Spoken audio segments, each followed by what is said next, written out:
And we talked earlier about how it really is a key element of engagement.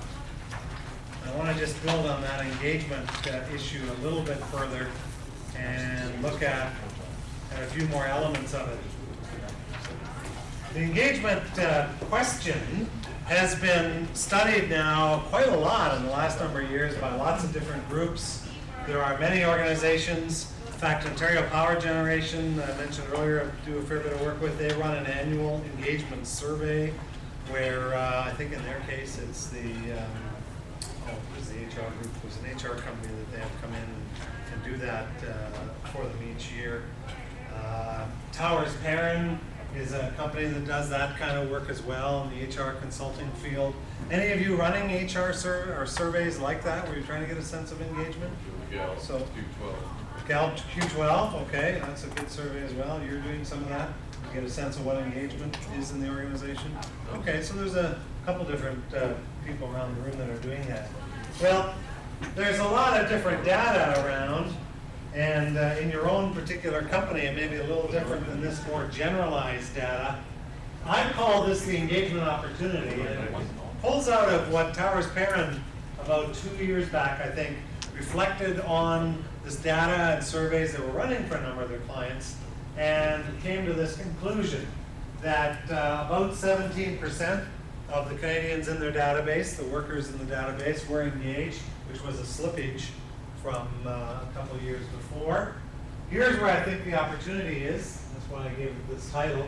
66% are moderately engaged. So if we come back here, this is this large group in here. So 17% are up here, they're engaged, they're fully moving forward. And I do like their definition of engagement. There are different definitions, but the willingness to invest discretionary efforts of going above and beyond maybe the requirements of what's needed.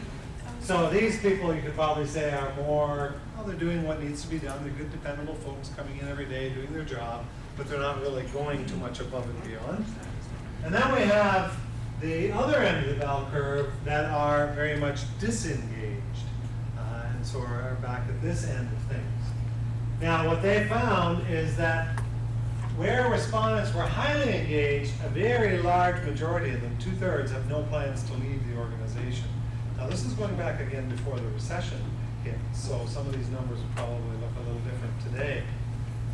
And then compared with those that are disengaged, something like 88%, if we read this, can maybe in danger of potentially leaving. As I said before, I think the greater danger today especially are those that are disengaged but stay and don't move on. And they were talking about retention in this case. So I referenced earlier the work of the Gallup, which is built all around a lot of the Q12.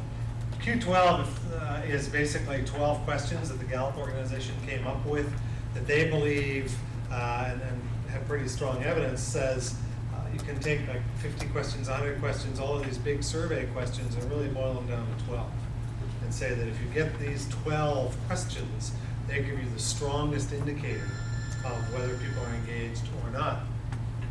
So we looked at this one earlier. Let's take a look at one other element. What are the top predictors of turnover? Again, or disengagement. The immediate manager was number 1. These are in rank order of what the biggest predictors are. Poor fit to the job, which if you're familiar with a lot of Gallup's work, then you know that they do a lot of work around the strength-based kind of approach and saying that a lot of times there's misalignment with where the strengths of the individuals are, and it's just a bad fit.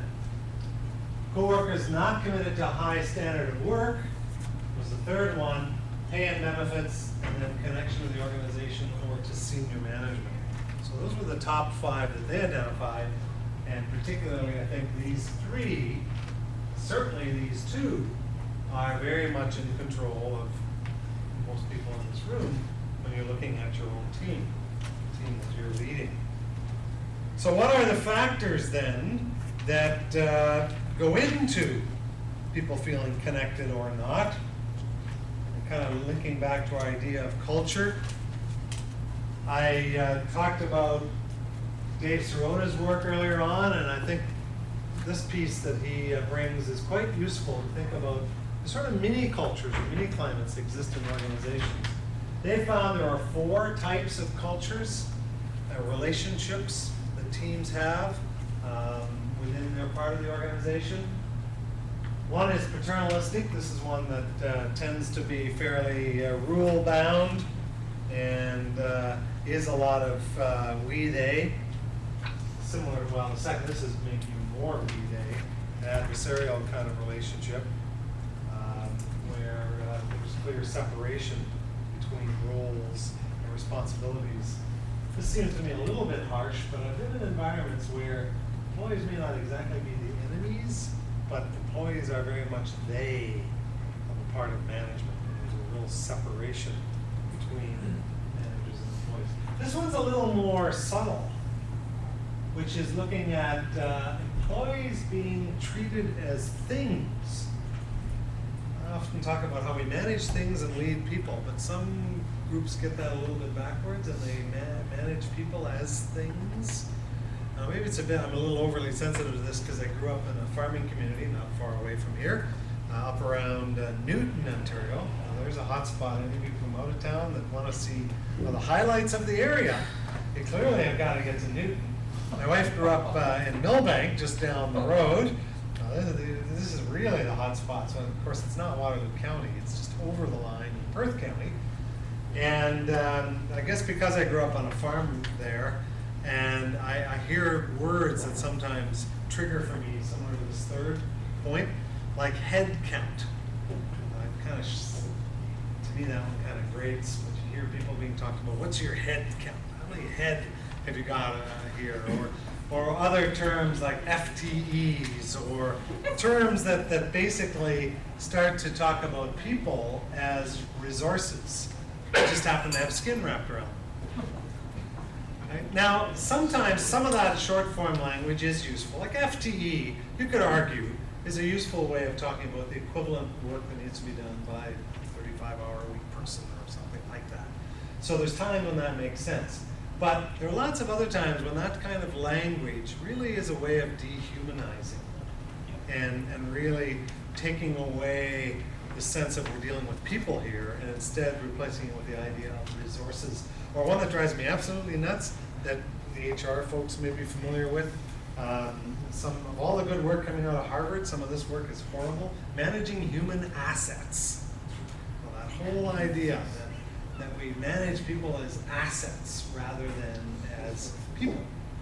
Because you treat an asset different than you treat a person. And that mindset, I think, is important, how we look at things. So that's part of what I think this is getting at. And then the whole point of the exercise we're about to go through, what we saw in the Southwest video, the underlying theme and all our entire day really, is this one. That we're trying to build partnerships where employees are clearly allies and working together.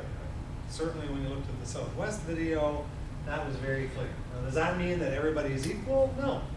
In any kind of culture, there is hierarchy, there are rules, there are responsibilities and so forth, but it's where we put the focus and the emphasis, and essentially, especially, how we deal with people.